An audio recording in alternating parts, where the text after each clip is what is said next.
to the Health Hun Podcast. Today I'm joined by the lovely Claire. Hello, Claire. Hi, Orla. How are you today? I'm good. I'm good, thank you. It's early here. It's like 9 a.m. and it's evening over there, right? Yeah. I'm guys, I'm just, or gals, most of you, I'm actually just after being in a thunder and a lightning storm on my way to the podcast. And Claire was like, do you want to go home and change? And I was like, honestly, I have come to a podcast episode that I committed to after crashing my bike with Kiva.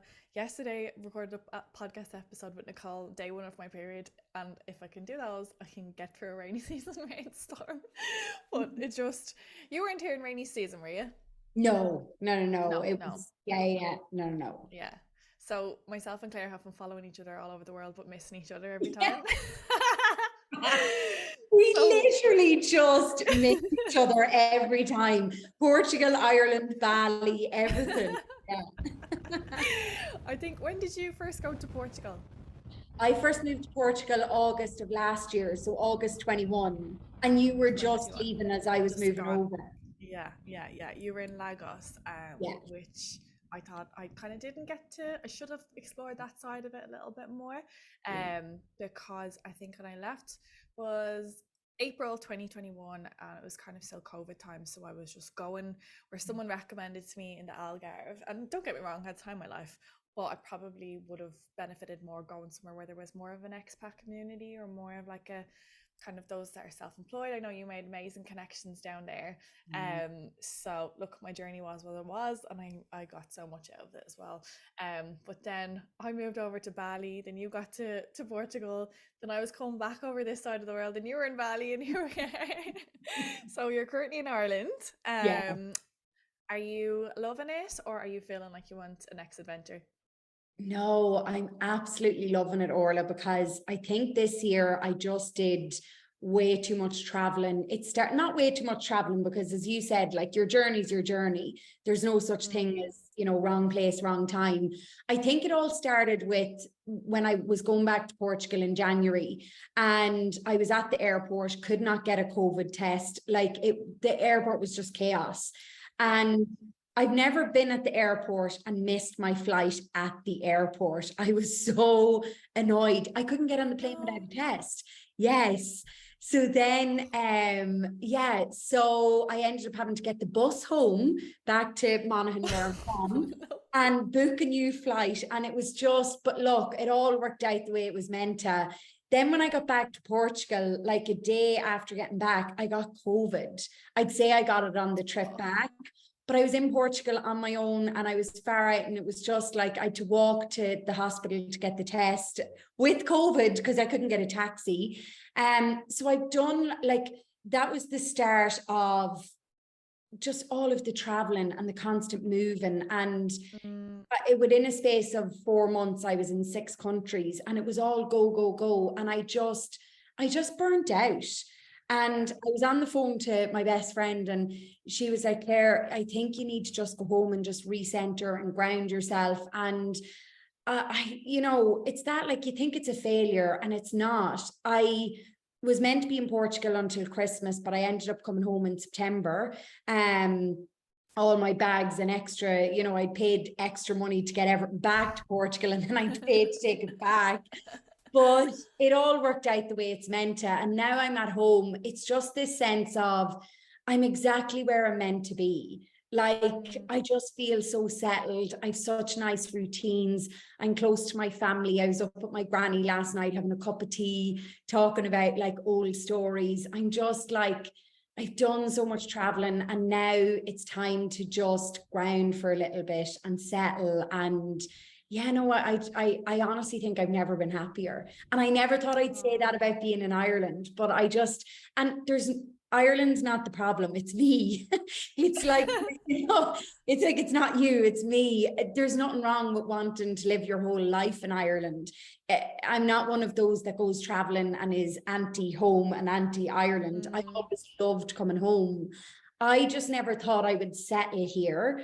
And it's really surprising me how happy I am here. And there's no desire to go anywhere. There's no desire to travel. There's no desire to get back to Portugal. I'm just embracing and enjoying the season I'm in. And it's really nice.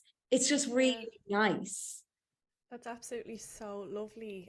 I really resonate with the grounding and wanting that, just like, okay, just no movement for a while, no thinking about my next destination, no even looking shit up, just really a mundane day-to-day lifestyle where I go to work, I have time to relax in the evening, and I'm not moving my life around in a suitcase for a while. So I Yes. can totally relate to that.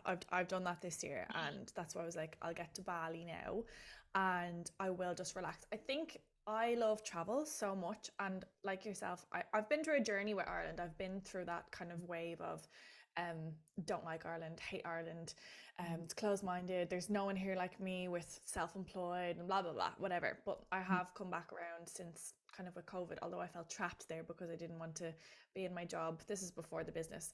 I didn't want to be in my job, didn't want to be living in Ireland. I wanted to go to Australia and all this kind of stuff. I did make peace with Ireland and got to really fall in love with it again, because we were obviously given that time to appreciate it, to kind of, obviously we were forced to be there first, and it took a while to get that gratitude in. But it did come around. I think there is no place like home at the end of the day. But where you settle can absolutely be a very different place, and I'm trying to figure that out for myself at the minute. But I definitely recognize, I think when you're working and traveling, it's very different to just backpacking and setting up shop wherever you want, and 3 days here, 2 weeks here. It just doesn't work, I don't think. For you to be able to give your all to your clients and just give your all to yourself and have some peace and quiet in your days, and have some, like, not feel so unsettled all the time or feel so uneasy or unsure what to do. Like, the amount of stress in my brain lately, that's all self-inflicted. I can just make a decision and figure out what I'm doing next, I think it would go away. But you want to fill in everyone a little bit more about what you do with clients, what you're all about, and I suppose what you're currently working on. Yes. So it is, I think that we underestimate, Orla, the burnout that comes from constantly having to book flights, finding places to live. It's exhausting. And I remember saying to my friend, I was like, I just want a boring life. I crave boredom.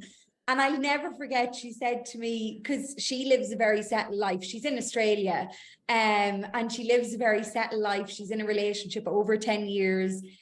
She's a teacher as well. She's just amazing. And she was like, Claire, this isn't a boring life. I was like, oh, it's that like, oops, it is. It's that like, sometimes we crave the chaos. Sometimes it's like, and it's so subconscious. Nobody likes living in chaos, but it's more when it feels familiar. I think for such a long time, chaos felt so familiar to me, and just this constant going. And you're absolutely right with your own business. For me, I thought I built the business within a year and I could go off traveling. That's, 4 months, 6 countries. But I completely burnt out. And it is because your business needs you to be grounded. Your clients need you to be grounded. The work I do, even though I'm a mindset and confidence coach, on the surface, in my sessions, it's a lot of the deep inner work. It's a lot of the people, the same as yourself, Orla. People come to me with symptoms. So the most common symptoms they come with are people pleasing, overworking, overstressed, don't know how to look after themselves, constant negative thoughts. They're so hard on themselves. That's the biggest one. They're just super, super hard on themselves. Most of my clients have amazing outer success, whether that's in their own business or their own personal life, their family. So they've really, really good outer success. And they'll say things to me like, I wish I could see my life the way others see it. Like, others see this really successful person. And like literally my clients are mirrors to my own story. I got to that point in my life where my life looked amazing. I was living in Abu Dhabi. I was like living in this beautiful apartment right beside the beach with the rooftop pool, rooftop gym. Like it was the dream. And I was completely exhausted, burnt out. I was so hard on myself. And I remember reaching out to a life coach on Instagram and I said to her, I don't even know if this is what you help with, but I can't keep going like this. And that's when clients come to me. They know that what did work in the past is no longer working. They know that they're constantly beating themselves up, constantly being hard on themselves. Something clicks in them that they're like, this isn't working, and they come to me to get rid of like the people pleasing, the symptoms.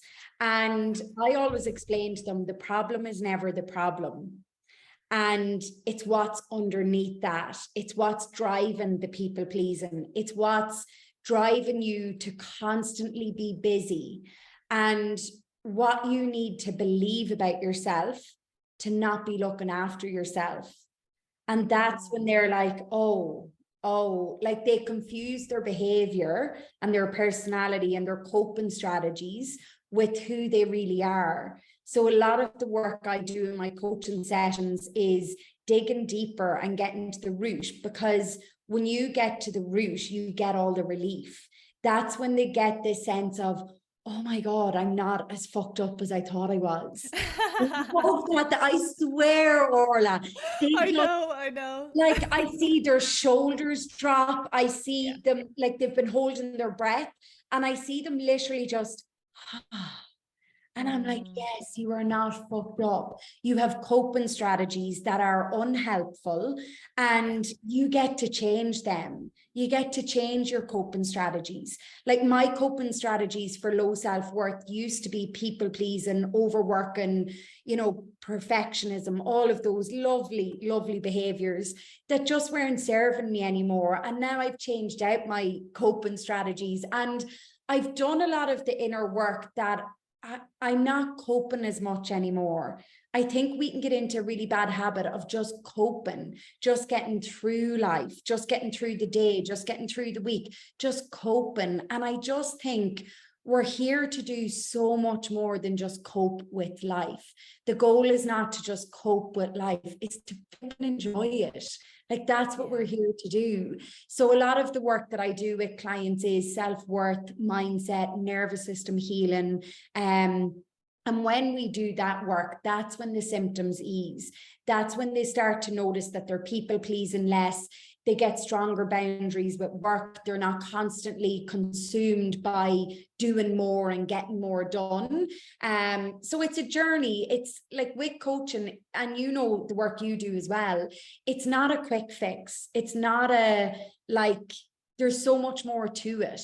It's not a quick fix. It's a journey, better boundaries. And like, absolutely, like what you're saying about the root and you get that relief. I love that one liner. What a one liner. But essentially, we are like, even with my clients, I get them to reflect on that. I get them to journal, and I'm starting to make it more of a, not a mandatory thing, but I'm starting to kind of clamp down on it a bit more. Whereas before I used to be, oh, you can use this journaling resource if you want, you can meditate if you want. Whereas I'm like, no, knowing what I know now about the nervous system, knowing what I know about the inner work, about the power of self-reflection, about how important it is to process your emotions, to reflect on your coping mechanisms and be aware of that. If we're not aware of it, if we don't reflect on it in some sort of outlet or some sort of platform or tool that we use, we're going to continue to go about life just on autopilot, and that may serve us, but it probably won't serve us. And like you said, I've heard you say before that you had to do the work yourself before you could get to this place, and it's the exact same as me. So like, me and Claire aren't here on our high horses preaching this shit. Like, we've done it. I have been the one who's very, very negative. I have been the one who thinks the world is against me, who thinks that has had rock bottom self-worth. Same as you, perfectionism, overachiever. That was my definition of worth. That was the worthiness that I had. That was the validation I had when people complimented on whatever it was, my body, my intelligence, my humor, my people pleasing, because I was always there for people. I went to every single event, every single birthday, every single going away party, every single night out, just so I could people please and be around people and have that sense of worth from them, not knowing what I was taking away from myself. Like I literally was not even, I couldn't even spend time alone, you know. But it is, that's coming up quite a lot now in coaching, is self-worth, because you can find your worth in losing weight, or you can find your worth in like getting a job promotion or whatever it is. But ultimately, like, I love what you said about that, those outer what did you say, those outer achievements, did you say? Like coping strategies.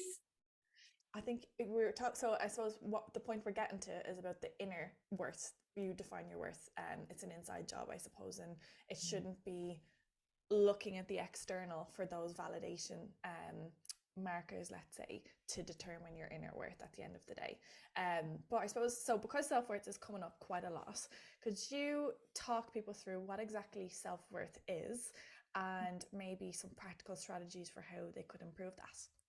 Yeah, definitely. And I absolutely adore and appreciate your honesty and vulnerability, Orla, because we have this mindset where we think everyone else is sailing through life and we're on the hot mess express. Like we're the only ones who are struggling with life, and why is life so easy for everyone else? And I think the more open we are about, part of the human journey is struggling, part of the human journey is pain and suffering. And it's the resistance to it. It's when we resist the struggling, it's when we resist the hard times that we make them harder. And I'm here because I've been rock bottom so many times. The reason why I'm so obsessed with helping people master their mindset, helping people master their inner world, is because I had to work so hard to get on top of mine. And it is that like, we're not here on our high horses, like do this, do that. We're here saying like, this works, like this shit actually works. And I'm so glad that you mentioned the nervous system, because self-worth and the nervous system are actually closely linked. When I talked earlier about with my clients, we always get to the root. The root of everything they're struggling with is self-worth. I don't care what anybody says. It, like, you know, you give the perfect example there of like going to things and doing everything for everyone and hyper achievement and all of those things. And I love that you said you didn't realize what you were taking from yourself. And I think that's what it is, because so many of us are conditioned into others' worth. So how others see us, and we really struggle with that self-worth part. With the nervous system, and this links in a little bit as well with the work that you did. I got really bad acne when I was 14. I'm now 34, so that was 20 years ago. And I only really did the deep inner work of healing my nervous system in the last year. And I did it because I realized the link between your mindset and your nervous system. You can't work on one without the other. Yeah. But when I got acne at 14, and I struggled with like cystic acne, I was always breaking out, really bad scarring, massively affected my confidence. I was obviously put on the pill as the like simple solution, like you just need to go on the pill. I was on that for a few years, didn't clear it up. I was sent to the top dermatologist in Dublin. I was on antibiotics for 2 years. I then went to like a top facialist. I went to a kinesiologist. I mean, I would love to know how much exactly I spent trying to fix my skin. Like, and even all of the image products, all of the like salicylic acid pads, like they are not cheap. Like, and I just thought that the problem was my skin. This is where we come back to like, the problem is never the problem. The problem with my skin was a very dysregulated nervous system and lots of inflammation. And that came from lots of suppressed emotions. And it came from lots of toxic shame. I had massive shame about who I was, what I was, and it wasn't even logical shame, Orla. I didn't have anything to be shameful about. but it was just that, like, that shame of existing, that shame of just being. And it wasn't until I healed that and I healed my nervous system, my skin like has never been better. Imagine all of the years that I spent trying to just suppress the symptoms and get rid of, like, my body was speaking to me. My body was saying, I can't process all of the toxins in your body. So it had to come out through my skin in the form of cystic, painful acne. And I tried like every topical solution. I think that that's what we do, even say with people pleasing. We try to change the behavior without changing the beliefs. We try to change the outside without doing the inner work. Or as you described it with, you know, your clients, you can give them all the tools and strategies, and that's great. But if they don't do the inner work to change their belief system, their mindset, their inner world, it's only a temporary fix. It's the same as when I went in the pill, when I went on antibiotics, when I got all of the strongest topical treatments. It was a quick fix and it gave me a temporary relief from my acne, but it never got to the root. I never got all of the relief. And now, like, when I look in the mirror on my skin, I had a bit of a breakout recently, but I was using makeup that I shouldn't have been. It's not good for my skin. But it's that, like, I look in the mirror and I'm like, all those years I spent time, money, energy trying to fix my problem on the outside. And imagine all I had to do was go inward. The solution to all of your problems is going inward. If you want to go upward in life and get into an upward spiral, go inward. You can read all of the books, but if you can't read yourself, none of those books matter. It's not about information, it's about inspiration. And we only get that inspiration when we go inwards, when we connect with our heart, our gut, and be in the present moment. And I know that sounds very cheesy and woo-woo, but like, it's my truth. Like, it's just, I know this to the core of my being, and I wish I knew it sooner. That's my big thing. I just wish I knew it sooner. No, we're all for the cheesy, we're all for the woo on this Yeah. podcast because that's what it's all about. Like, you can talk about, like what you said, like obviously inflammation was driving the acne, but what was driving the inflammation? You know, it was your sense of self. And like you said, that shame that you were carrying. So, like, people don't know how to process emotions. People aren't aware of emotions to process them in the first place, you know? And I love what you said about like that going to the root of the behavior is looking at the belief. So that would be heavily what I'd focus on in coaching, because obviously somebody could have emotional eating issues, or if you go even one step further, someone could be gaining weight. Why are you gaining weight? Because I'm emotionally eating. Why are you emotionally eating? Because I have a sense of shame, or because I'm overworking and I'm overstressed. Why are you overstressed? Why are you overworking? Because I feel that I need to prove myself and work. You know, when we really dial it back, when we come back to the very root of it, we really get that breakthrough. Of course, you can put strategies in place.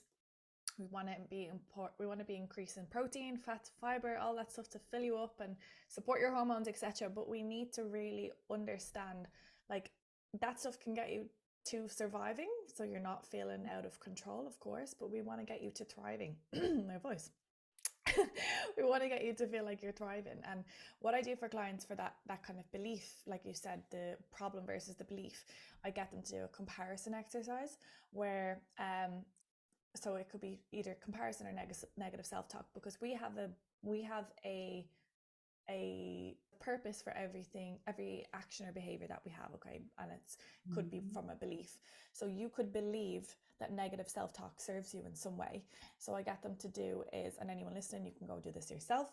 You might think that negative self-talk serves you, okay? So you can literally identify the reasons why negative self-talk serves you, and then you can compare and contrast the reasons why negative self-talk doesn't serve you, and you will be amazed at the length of the list of how it doesn't serve you. Obviously, we all know it doesn't make us feel good, but when you get to the specifics, when you really focus on what it is that negative self-talk is doing to you, or not doing for you at all, or what it's blocking you from, how you're putting yourself down, you actually then get to bring that awareness to, oh, this thing that I'm doing that I subconsciously or unconsciously thought was serving me isn't actually serving me, and then you get to move forward. But you don't get to do that without the inner work. You don't get to do that without going deep, without reflection, without journaling, coaching, anything like that. So that's where we can shy away from doing this stuff, because it's scary. It is really scary. Like when you kind of found out you were carrying that shame, like obviously that was very heavy in itself. Yeah, it is. And Orla, what you're after describing is just pure gold. And it is something that people can do on their own at home. I think the biggest thing about working with a coach or a therapist or anything is they help you see your blind spots. And it's very hard to go to our blind spots on our own, because sometimes it is too painful, or it is too, our subconscious has just suppressed it so deeply. And you're absolutely right. Every behavior has a benefit. There is no bad behavior, like say overeating, over drinking, overworking. When you can help the client see the benefit of the behavior. So say with being a massive people pleaser, when you ask them, well, what are the benefits of being a people pleaser? Well, people say I'm real easygoing, people like being around me, people like, and it's like, okay, so it gives you lots of validation. It makes you feel really good about yourself. Is it healthy to want that as a human? Yes, absolutely. We all want to feel good about ourselves. We all want to be liked and loved. And oh my God, Orla, you're so easygoing. You're so lovely. Like we all want that. Of course we do. And everything is healthy in small doses. But if that's your only source of happiness, if that's your only source of comfort, that's when it becomes unhelpful. And that's when its benefits, what it's costing you in terms of your health and happiness, is greater than the benefits of it. And you have to help them to see that, because your inner critic is not the enemy. Your inner critic is trying to keep you happy and keep you on track. And come back to the benefit of the behavior, and then see another way that you can meet those needs. Like, so if I'm working with a client and they really need validation and they really need approval, I will work with them on how can you give yourself validation? How can you give yourself approval, so that you're taking a little bit of your power back and you're not outsourcing all of your happiness. You're not putting your happiness in the hands of everyone else. How can we put your happiness back in your hands? Yes, go out and get the external validation. I am all here for it. I'm like, I live for that, the validation. I don't anymore. I used to. But it's about feeling empowered to meet your own needs and not constantly expecting others to. And a very simple exercise that I always use in coaching is writing your 3 wins at the end of the day. Because when you're hard on yourself and when you constantly rely on external validation, we just never feel good enough. There's just always this sense that like, I could have got more done today. I could have, I've been doing my 3 daily wins for like years now. And I still sometimes I'm like, oh, I could have got more done today. But then when I write out my 3 wins, like last night when I wrote out my 3 wins, I was like, today was a flipping good day. Like it was a really, really good day. I thought like, oh, I wish like, I got to bed earlier, or it's just a really good way to wrap up your day with your wins. Wrap up your day with like, do you know what? Today was a really good day. Today, like, it's that when we try to do everything, we do nothing. We go into analysis paralysis. We go into shutdown. And it is that, it's just, give yourself a break. I think that's the biggest thing. Like, just give yourself a break. We're just so hard on ourselves as humans. It's a human experience that we are just so hard on ourselves. We are. And I think when you start working on that self-development, self-worth journey, that you actually recognize that more and more, because you're like, oh, why am I internalizing how that person treated me to determine how I'm feeling about myself right now? And you don't have this. I've kind of gone the opposite way now, where I would have been very much overachiever, perfectionist, needing to prove myself, where now I'm not going to call myself lazy, because lazy is negative self-talk, but sometimes I'm actually like, God, I should be pushing myself a little bit more, because I feel like I don't have anything to prove. I'm just like, yeah, I just feel like having a bit of a chill day today, you know? So sometimes I have to call myself out. I'm like, okay, even though you don't need to do this to prove yourself, you're doing this for fulfillment or because you enjoy it or because it's creative and you get to connect with people and whatever. So it's definitely about finding the balance for sure. I suppose what you said about the people pleasing, what people fail to realize is that if you are putting so much of your identity, let's say, in being the nice person or the easygoing person or whatever, your own needs are not being met. And how are you going to have high sense of self-worth or high sense of self-esteem if you're not even responding to yourself, if you're not even responding to your body's cues? Like, say the example of your acne, your body was out of control then, your hormones, your nervous system, your fight or flight was just constantly going.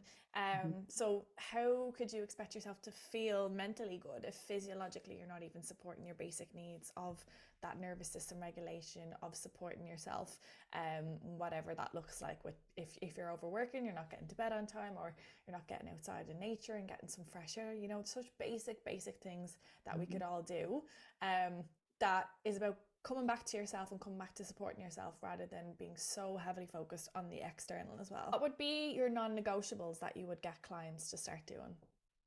So the first thing I like to get clients into is meditation. But you're absolutely right with, it's the simple things that repeated over time lead to huge change. So I would start clients on 1 to 2 minutes of meditation. And because my clients are the same as me, they're overachievers. They're like, no, Claire, I'll do 10 minutes. I'll do 50. And I'm like, no, I just want you, depending how overwhelmed they are, I will give them 1 minute or 2 minutes. And it is that the more you can simplify life, the more you can simplify your habits, the more you can simplify your non-negotiables, the more successful you will be. Because my high achiever clients just love success and all of that. But I think the biggest mistake we make is we underestimate how hard change is. Change is simple, but it's not always easy. And it's that, like, giving ourselves space and grace.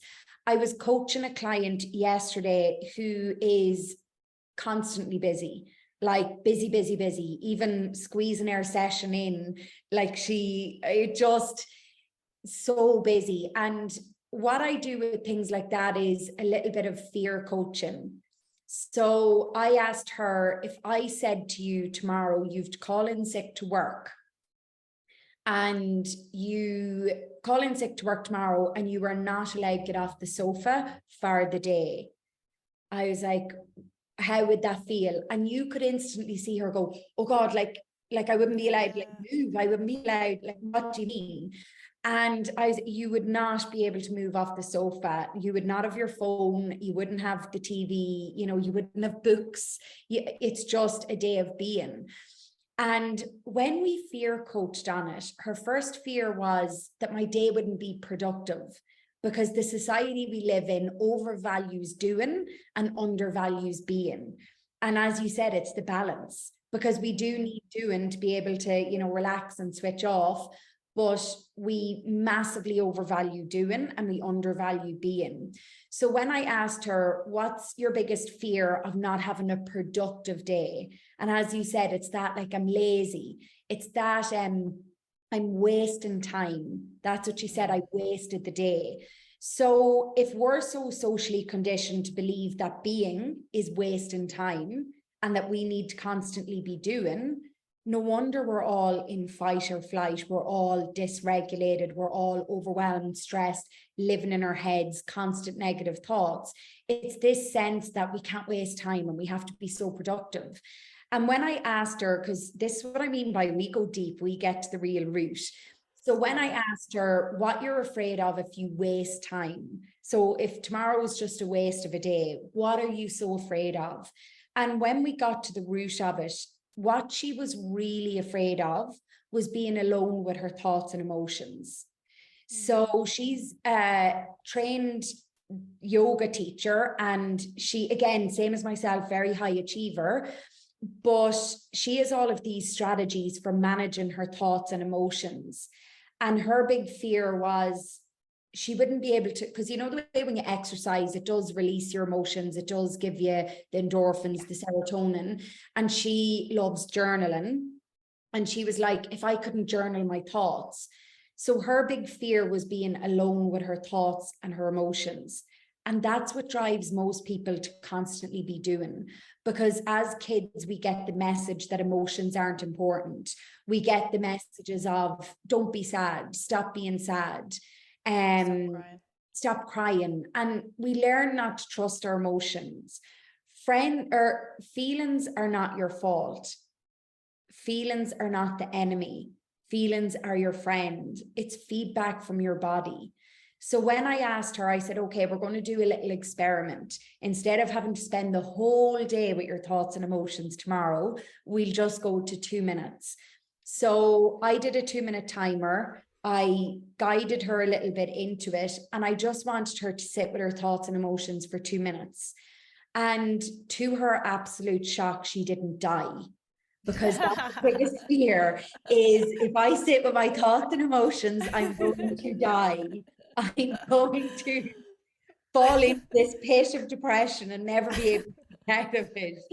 We have to learn to not fear our feelings and not fear our thoughts. It is absolutely not a quick fix. Like, she did not come out of those 2 minutes like, wow, Claire, now I'm best friends with my feelings and my thoughts. But she had a massive breakthrough where she realized that she is so much stronger than the sensations in her body. And she's so much stronger than the stories her brain is telling her. It's that, like, I was just reminding her, remember that you are stronger. You're the observer of your thoughts, the observer of your emotions. You are not your feelings. You are not your thoughts. And I think if there is only one thing you ever do in your personal development life, in your life in general, is learning to manage your emotions. It will change your life inside out. Like, I live a completely different life to even just 2 years ago, because I now get my feelings. I now understand. Like, this morning I was doing my morning meditation and I could feel sadness stuck in my throat. And my ego just wanted to meditate and mellow. And my ego was like, no, we're not allowed to be sad today. We have the podcast with Orla. Today's we try to force ourselves to be positive and happy. But what I do is I Lana my emotions. So L is the listen with love. And when I listened to it, it was telling me it's sadness. And like that, feelings aren't logical. I had no reason to be sad. My work day today is amazing. I had a really good day yesterday. But we listen with love. Okay, sadness is coming up. The A is we allow. So if I wasn't resisting this sadness, if I wasn't trying to change it into happiness, and I just breathe into it and I make loads of space for it, I'm like, the sadness is absolutely allowed to be here. That alone reduces the intensity of the emotions massively. N is your feelings are feedback and they're trying to tell you what needs you have. So the N is, what do I need today? And my sadness was telling me I was probably a bit too busy yesterday. And my sadness was, you need more laughter. You need a little bit more, like, just fucking let go. Just have a bit of fun. Because when you have your own business, life can just get very serious. So it was that, like, okay, so I'm going to watch a funny movie later. I'm going to do something fun, meet up with someone that makes me laugh. And then I appreciate. So I thank. So that's LANA. That's where I thank the emotion. I thank the sadness, because the sadness was absolutely right. Like, I got too busy yesterday. I'd loads on. And it's like, it's just when you realize that feelings are just feedback and they're your friends. This doesn't happen overnight. It's a practice, but the more you practice it, the easier it gets. Feelings are not the problem. It's we resist them. I don't want to feel sad today. Today's a happy day. I'm going on the podcast with Orla. It's all of the resistance that makes the feelings so overwhelming. It's that, like, catch it when it's small. And once I did that, the sadness, the lump in my throat was gone. I was just like, okay, now I'm ready for the day. And went out for my morning run and had a really nice breakfast, took my time, like, getting ready for the podcast. And it's just like, the goal in life is not to get more done. The goal in life is to flip and enjoy it. And you can't enjoy it if you're not spending any time being, if you're not spending time connecting to yourself, connecting to what you need, connecting to what you love. So yeah, that's just a little example of how it comes up for my clients, how it comes up for myself. The work is never done. We're always working on ourselves. And it's making peace with that. It's like, why worry about yesterday's fuck ups when you've today's to work through? Do you know what I mean? It's like today's going to have like fuck ups in it, and that's okay. It's this, like, we expect life to be all mountain tops and peaks, and then when it's not, we feel like a bad person or we're doing something wrong. Like even the day that you're having, like getting soaked before coming into the studio, the call dropping, it's like, yeah, because that's what life does. It's not all peaks. And it's more us trying to make life to just be this constant high and peak. And if it's not a high or a peak, we're doing something wrong. It's not. It's just, this is the ups and downs of life, and to just embrace it. Oh, I love that so much. There's so much value in that.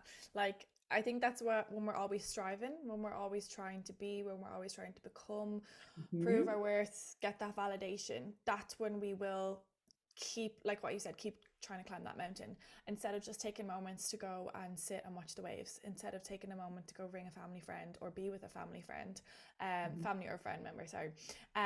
So I think as well, like what you said, these emotions aren't as scary. And when you create space for them in your day, you actually get to deal with them and then move on, not attach to them and not suppress them either, because what you resist persists at the end of the day. And my God, that was my go-to strategy for the majority of my life, was suppression. We don't need to deal with that. We don't need to, like, and I think you can relate with your business being your identity and how you show up and how you present yourself and your energy to the world. Like, that's an important part of our work. And what I've been doing lately online is like my daily morning thoughts on Instagram, and I've been very honest with them. I'm not going to show up and pretend, whereas I might have pulled back in the past and kind of just gone off Instagram a little bit. You have to protect your energy and all that, but I've been like, do you know what, everybody is going through it at the minute. So I'm going to be honest, I'm going to be vulnerable, and I'm going to really share what's going on for me right now. And the amount of people that thanked me, because, and like, I didn't do anything that I needed to thank you for, but I was just showing up. I was just being, I was just letting myself feel the true emotions of life. And on the self-development journey, that's what it is all about.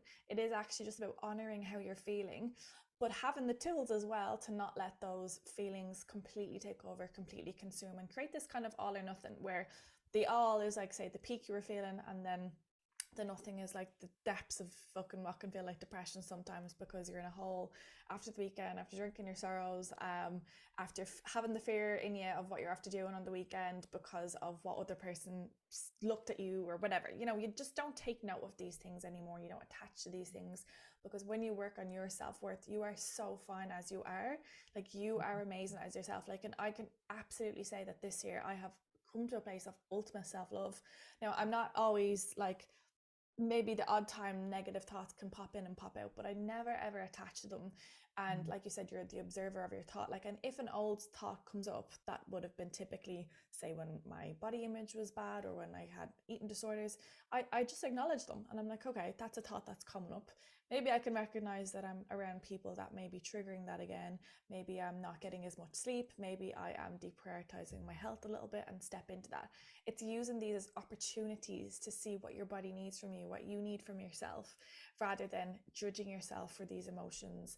And I think that's so important on the self-development journey, is that you have these opportunities. You don't need to say, okay, I think like this, I'm a bad person, or I can't do this, or I can't do this, and identifying and attaching.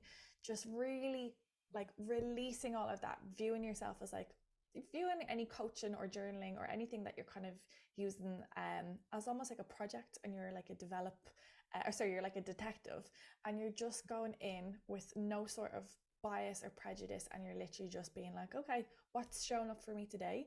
Can I put the tools in there to manage that? Maybe that looks like doing something actively. Maybe that looks like the journaling, the meditation, the talk, and the coaching session, whatever, therapy. But maybe it looks like just actually cancelling one of your appointments, and going to bed a little bit earlier, or sticking on some Netflix so you can actually just give yourself some space with no sort of stimulation, you know. And I think when we move away from that that self-judgment, that low self-worth, that how other people perceive us, we actually get to show up for ourselves more often than not.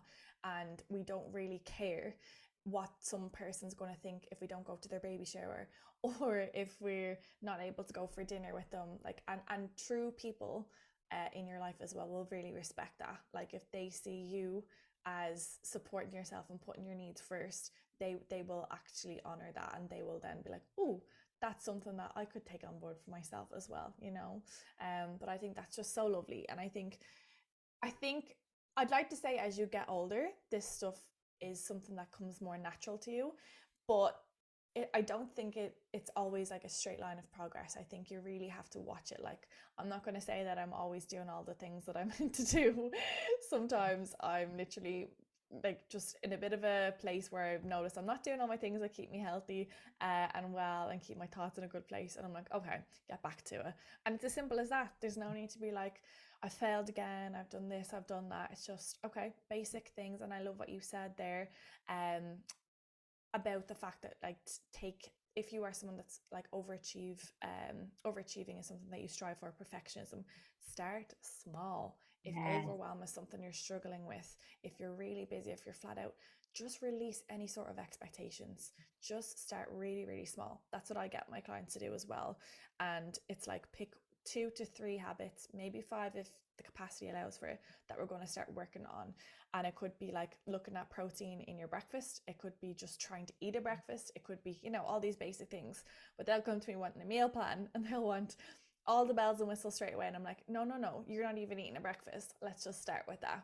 So if you are starting off on self-development, whether that is with your nutrition, your fitness, goal setting with mindset or career or anything like that, just start small. Like, why the rush? Like, we've developed these coping mechanisms and patterns and thought processes throughout our whole life. So why put that expectation on yourself to do it overnight, you know? It is that, it's training your brain to find peace and joy in the journey rather than this obsessive need to get somewhere. And I'm so glad that you mentioned, you know, I'm a coach, I have all the tools and strategies, I help clients and my community every single week. I still struggle. And what makes us struggle 100 times more is the self-judgment. And sometimes my self-judgment will be like, you're a life coach and like, get your shit together. Like, what the fuck? I feel like such a fraud. I'm like, oh my God. But it's so much easier to give advice than it is to take it and to do it yourself. When shit hits the fan, which it will, because that's just part of life and we just have to embrace that. It's like the book Ryan Holiday, he wrote The Obstacle Is the Way, that obstacles are opportunities for growth. I think when shit hits the fan, you have 2 choices. You can spiral into self-pity, which is like quicksand, because it pulls you out. And the more you try to like fight it, the more it pulls you down. So you can go the route of self-pity, or you can go the route of self-development. And that's the one that you described, Orla. It's the solutions-based mindset rather than the problems. So when shit goes wrong and we focus on everything else that's wrong with our lives, and it's this, like, our brain makes something bad really bad, and you've to train your brain out of that, and you've to train your brain into, okay, this is shit. Like, we're not talking about toxic positivity, like, oh my God, I'm having a shit day, but look at this beautiful cup of tea, or, you know, it's not toxic positivity. It's no. being where you are and, okay, this is shit. What would I do differently, or what would I do? So it's that, like, let the obstacle be the way, let the obstacle be the opportunity for how can I grow from this, rather than try to go through it. And I think something that I used to have with my low self-worth was hyper independence. I used to have to do everything myself, and like, with my low self-worth, and in the past I've had complex PTSD, which is like PTSD on speed. And with the complex PTSD, whenever I was struggling, I'd self-isolate. And I wasn't even aware of this until I read all of the books on trauma and worked with my therapist. And it was so hard for me. And it is still really hard for me when I'm struggling to not self-isolate. Because I had so much shame of, I thought I had to always be happy. And, you know, if I ever did share it with friends, they'd be like, but you seem fine. But like, you know, it's this like, because I was so good at masking. And I love that you talk about on social media, dropping the mask. Because I think we do so much more damage than good when we try to maintain this image of my life's so happy and wow, I woke up this morning and the birds were singing, and like, no, it's that when you show up authentically, people are so drawn to that. So you said you got so many messages and people were thanking you, and in your head you were just showing up as you. Like, what's so special about that? People are so drawn to authenticity because it's what we crave the most. We crave the most to just be ourselves and not have, because masking is fucking exhausting. It's Oh, energy so draining. exhausting. It is. It's like, it's not the way. It's just, we're not doing it anymore. And what we crave the most with authenticity is also what we fear the most. And again, it comes back to self-worth.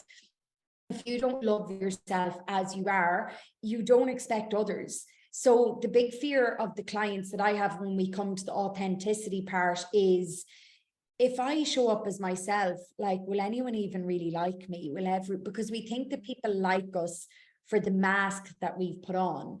And it's not. Like, what I've learned since I've stopped self-isolating when I'm struggling is, what I've learned is my friendships are so much richer.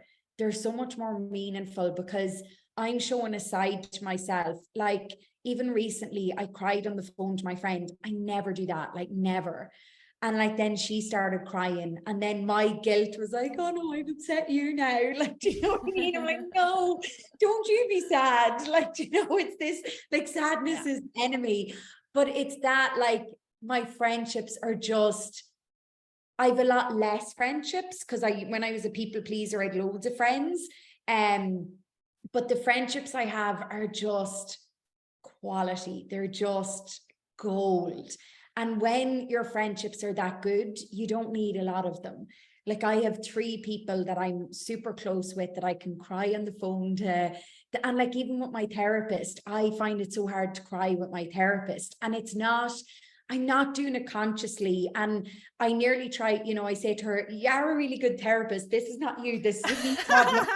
You know, like, please don't take this personally. I never, because I'd so much shame around crying. I'd so much shame around sadness. And like, she asked me to practice.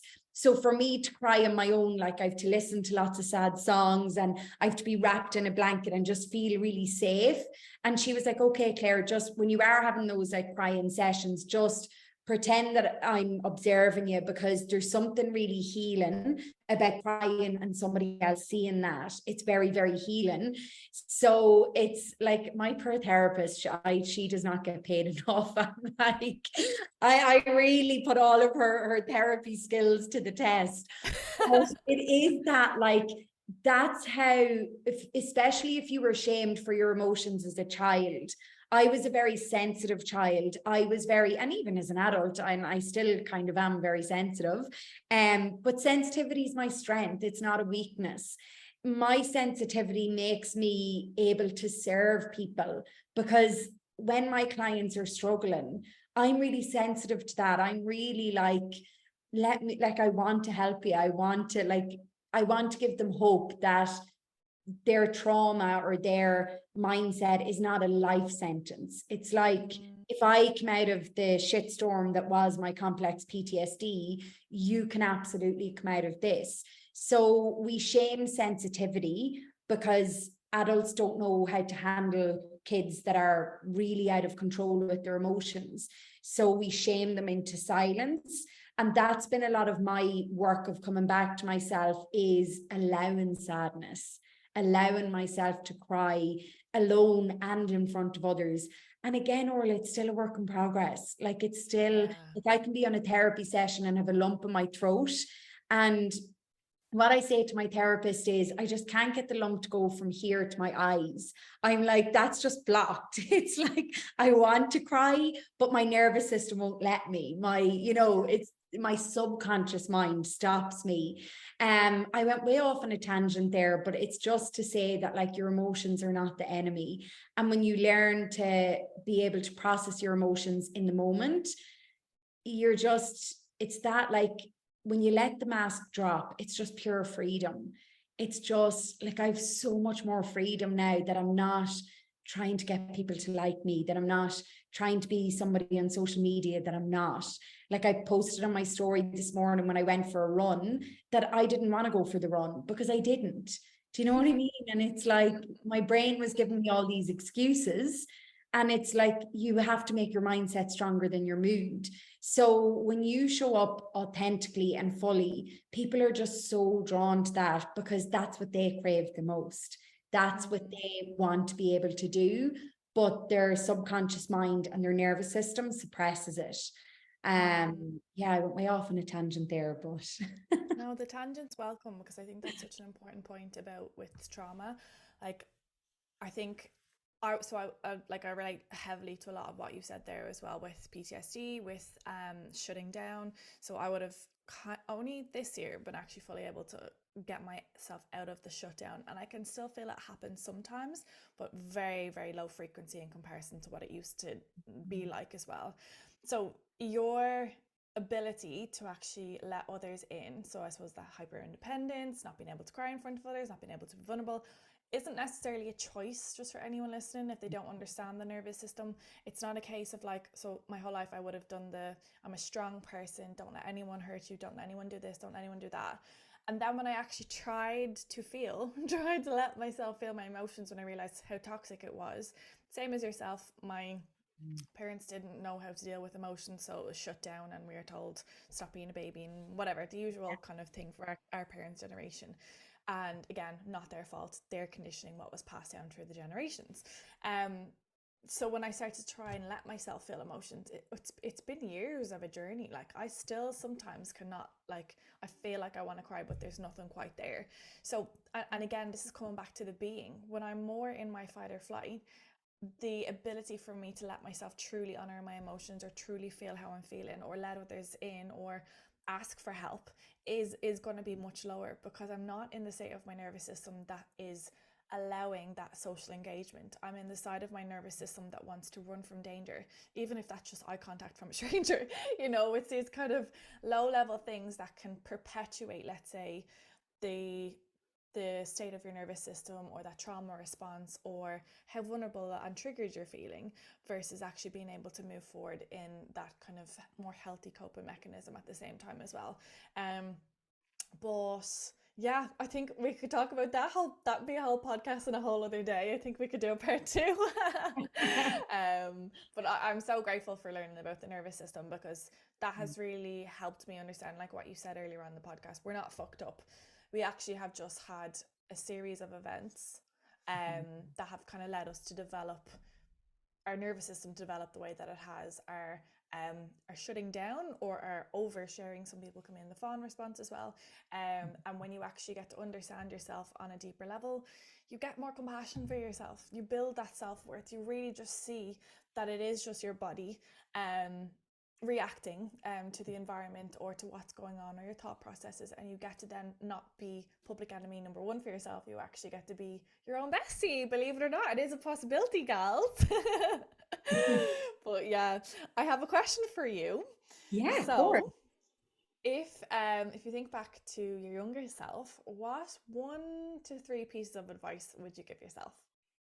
Ooh, give me an age just for fun. Like what age do you define your younger self? So we can go anywhere between, let's say, 14 to 21. Let's go with that range. It's very big, sorry. No, I love that. Like, because apparently we do life in stages of 7 years.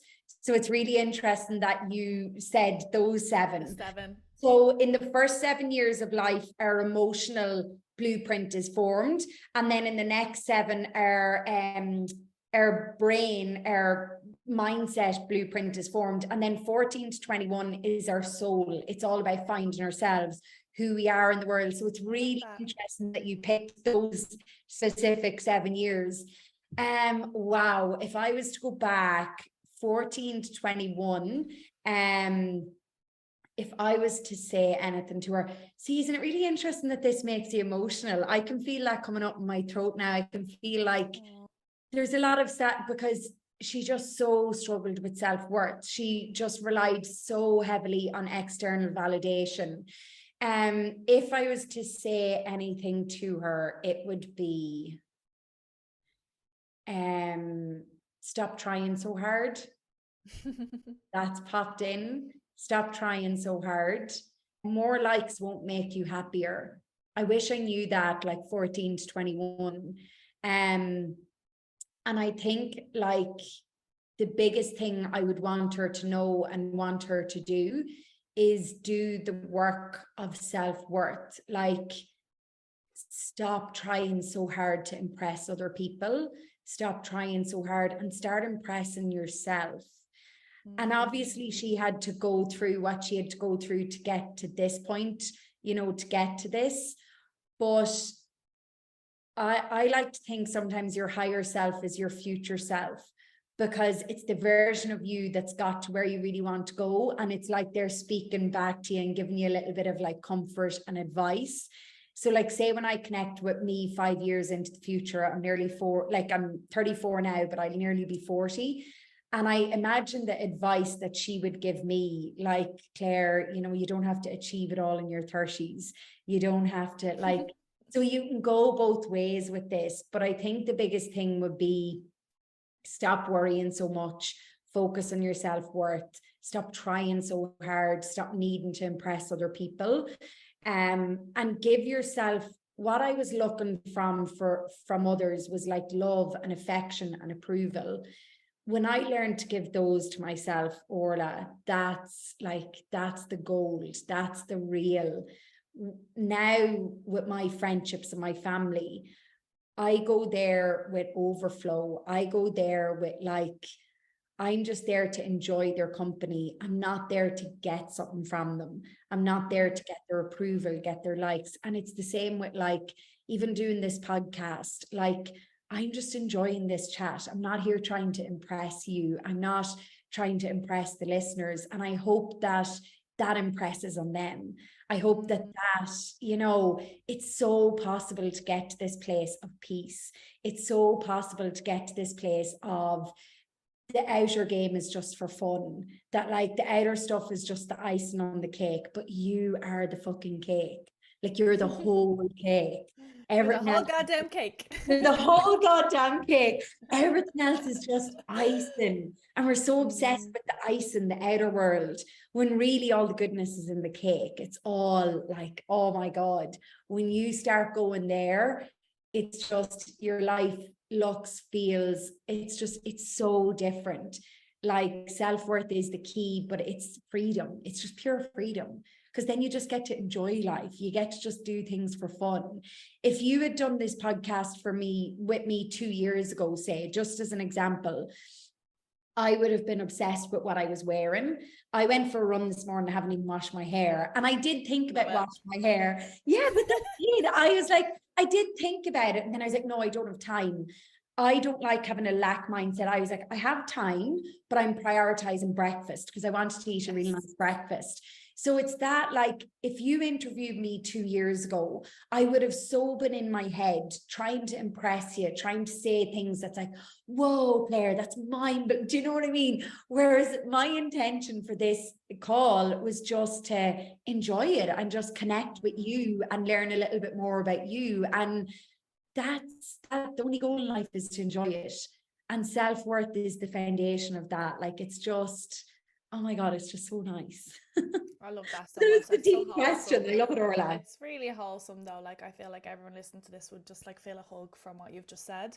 And you can feel that, like, you've truly embodied your message. And I think you can smell it off a person a mile away who shows up on Instagram and isn't fully embodying what they want to share. You can feel it through I don't know, I can feel like I can see a business coach, and you can see that they're not actually genuinely wanting to help you. They're just out for the money. And you know, they have to get their money, they have to make their living at the same time.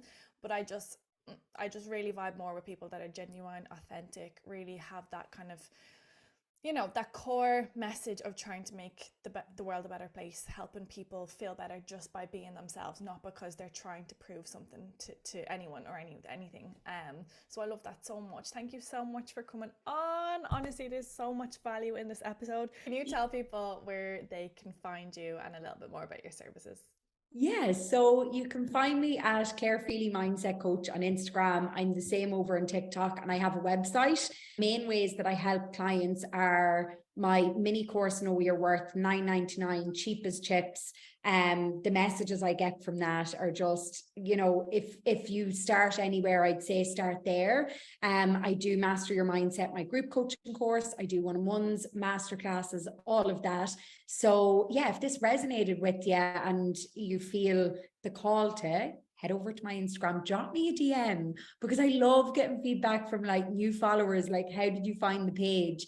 Drop me a DM. And Orla, thank you so much for having me on. That was the most beautiful chat with the most beautiful person. So thank you so much. And thank you for showing up as your true self and just being a light in what can be sometimes a very dark world.